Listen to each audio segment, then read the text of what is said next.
Всем привет! Итак, у нас есть подвой груша, старое дерево. Есть вот такая веточка соседнего дерева.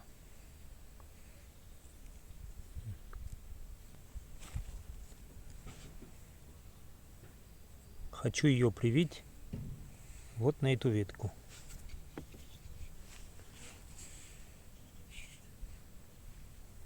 Кому это интересно, не переключайтесь.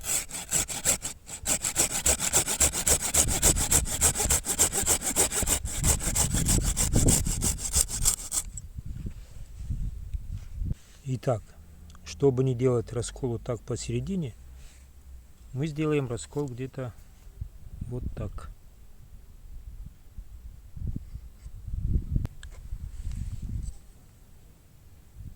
Вот так вам видно будет.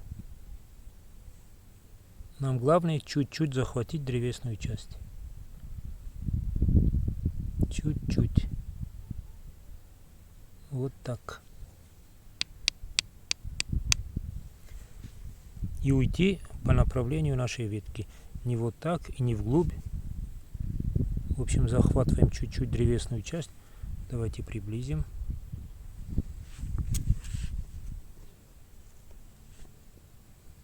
Как выхожу из кадра, вы мне обычно говорите, то я могу не заметить. Вот. Чуть-чуть захватываем древесную часть. Вот. И нож держим по направлению вот нашей ветки.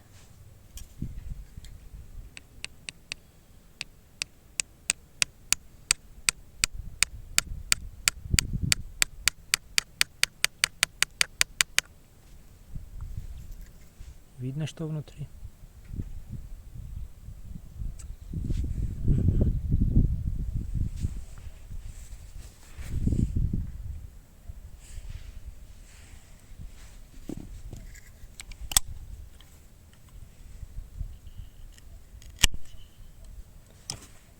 Итак, здесь есть почки, которые уже проснулись. Например, вот эта почка уже слишком сильно проснулась. Вот это как бы так себе спорные.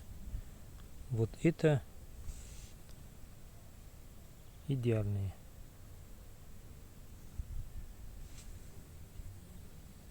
Ну, вот здесь сделаем ножку.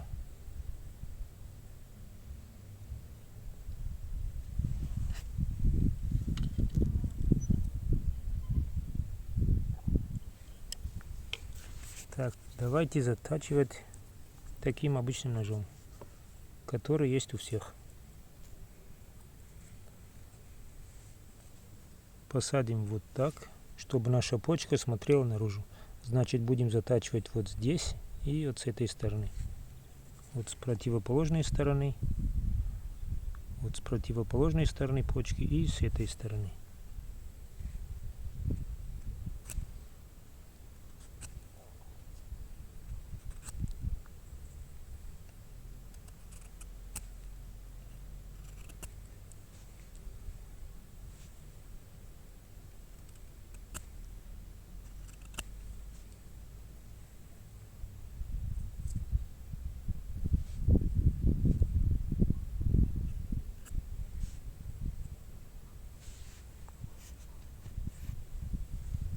Подвой наш очень мощный, так что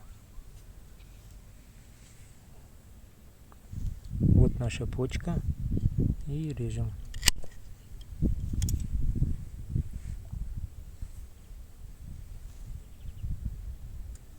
Так, теперь еще один момент. Приблизим. Вот кора. Осторожно. Вот кора.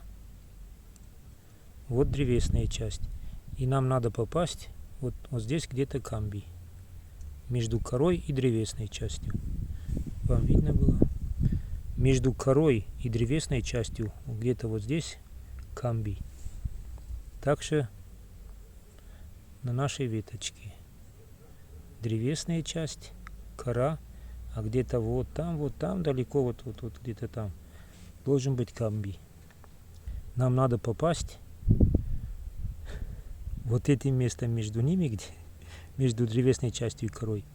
Также вот в это место между корой и древесной частью. Надеюсь, я по-русски объясняю. Упс, вот так.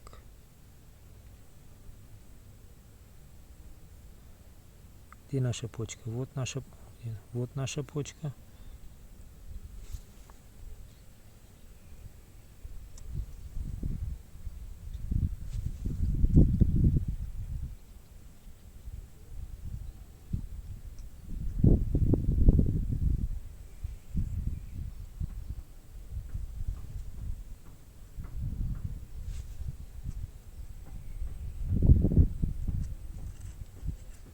Ставим так, а там как повезет.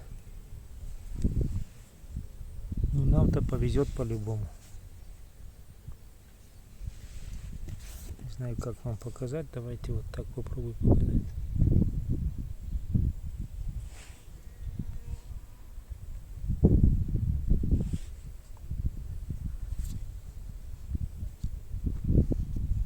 Понимаю, картинка прыгает, но я стараюсь. Ну вот так давайте. Плюс наш черенок, он как бы чуть-чуть вот наискось стоит. Если совпадение соединение камбия будет хоть в одном месте, то будет достаточно. Достаем изоленту. Мы же обещали самую простую прививку.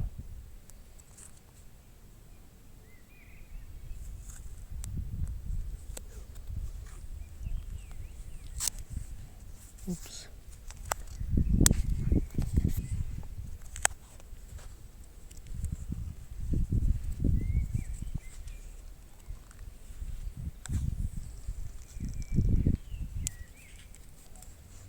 И подтягиваем.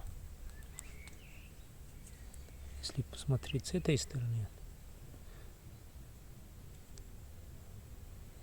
то будет вот так. Здесь будет соединение опять. А если делать раскол вот так посередине, то нанесем большую травму.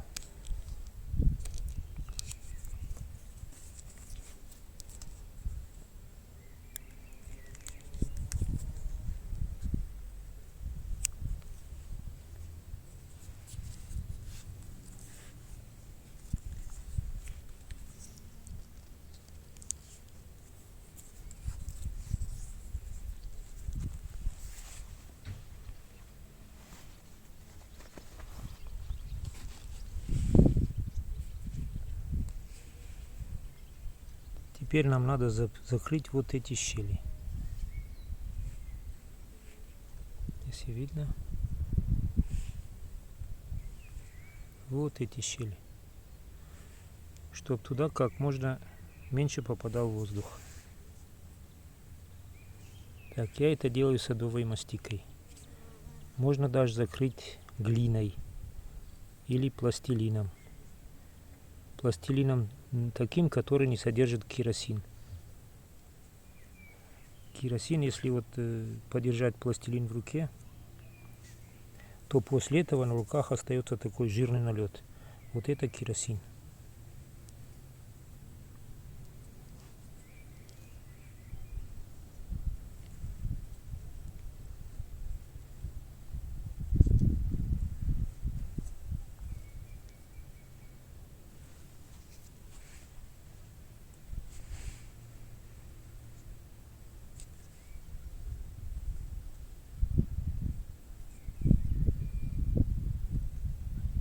Закрыть бы это герметично, чтобы во время садка вот сюда не просочилась вода.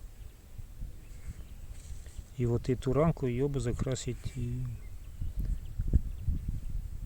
любой замазкой для ран дерева. Ран нет, например, или живой корой. Я ей пользуюсь.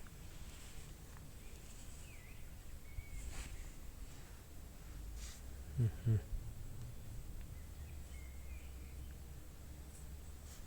Можно так что залепить все глиной, пластилином или мастикой.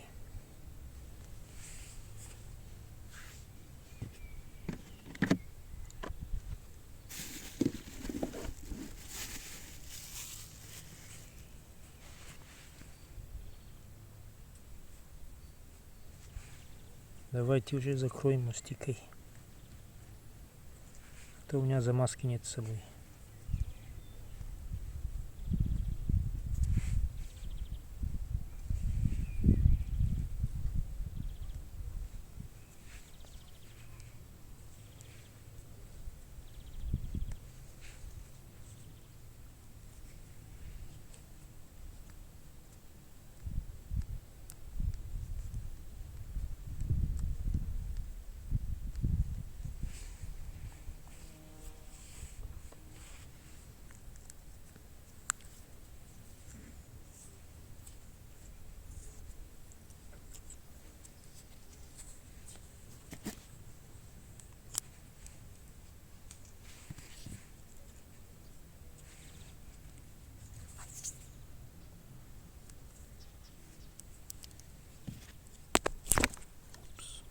Осторожно. Никто не ушибся.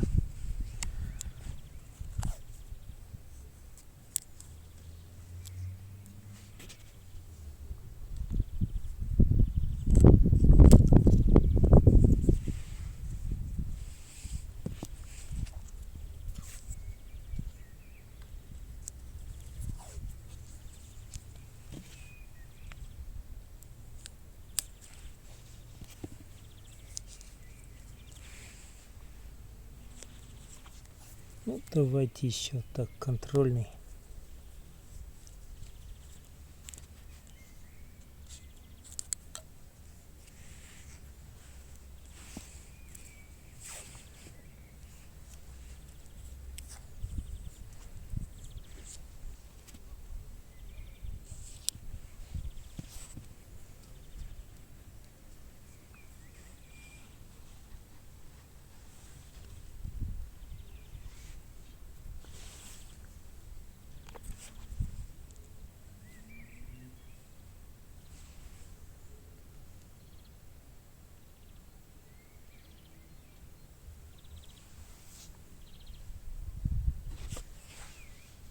Так, давайте взглянем на нашу почку.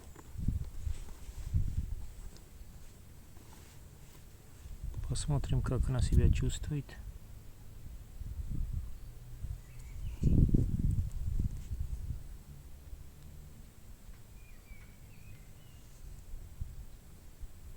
Ну вот она, зелененькая, только просыпается.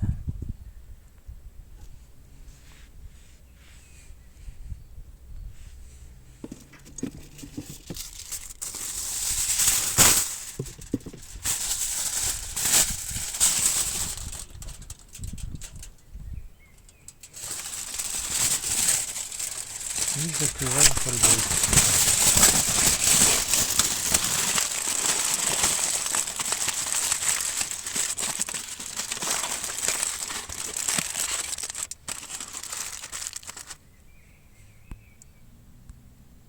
Фольга защитит от солнечных лучей на первое время. И также вот от осадков, о которых говорил, что могут попасть под место соединения. Итак, встретимся недели через 2. Не переключайтесь.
Мгм.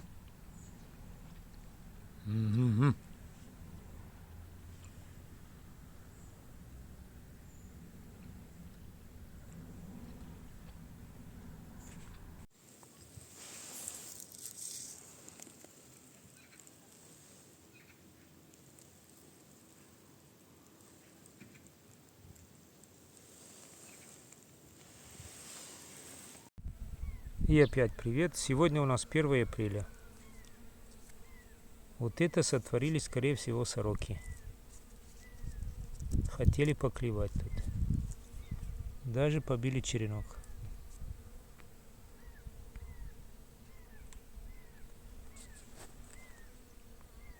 Так, есть развитие. Вот здесь была у нас травма. Выше ее тоже есть развитие. Надеялся, что вот эти почки будут цветочные, но нет.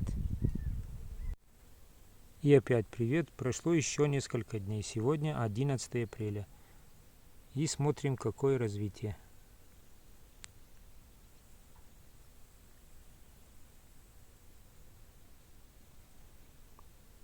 Вот здесь была травма. И ниже ее, и выше развитие одинаковые.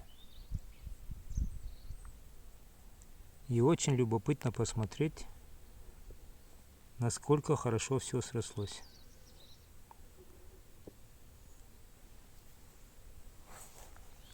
Думаю, и вам это любопытно. Сейчас будем вскрывать. По возможности аккуратно.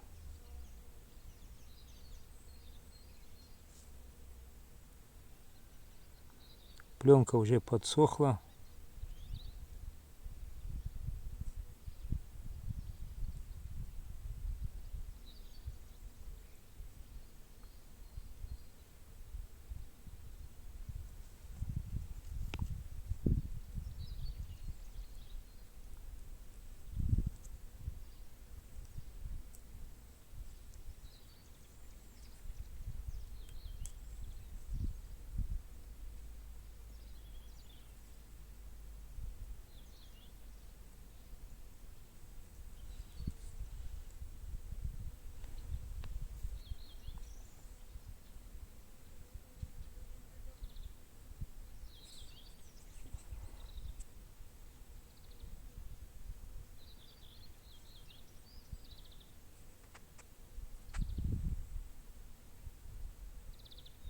Видно, надлом был вот здесь. Прям.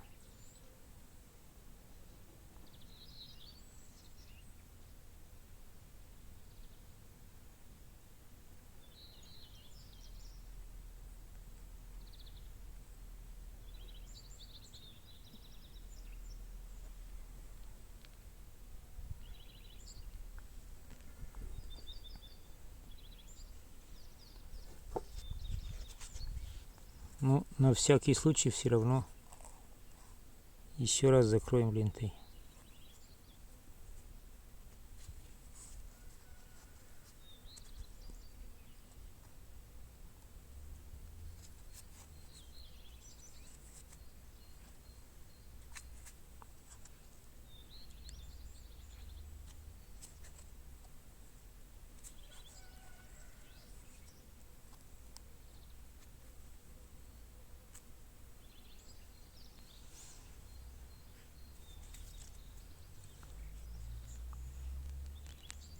Ну и как говорится, в добрый путь